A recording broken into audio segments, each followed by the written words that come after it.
Проектот за е-фактура започнува ова лето, а од почетокот на 2026 ќе стартува тест периодот со компаниите.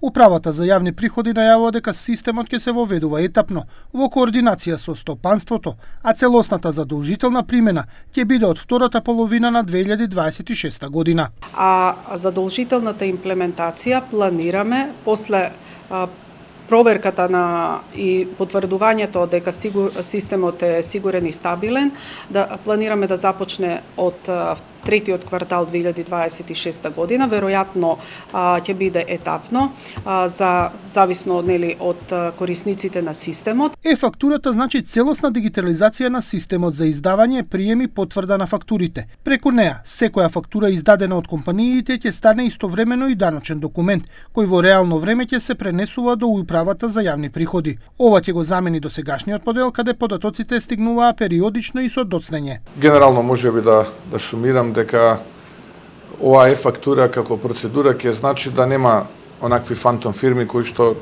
90 на 100, 200, 300 милиони евра ќе украдат од буџетот и од вас граѓаните. Ако добро се применува и се работи, во што немам сомневање.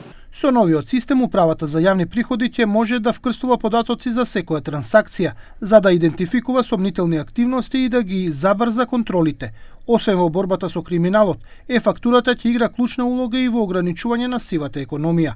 За најголемиот број компании, користењето на е-фактурата ќе биде бесплатно преку веб апликацијата на УЈП, додека посложените ќе може да го интегрираат системот во своите софтверски решенија.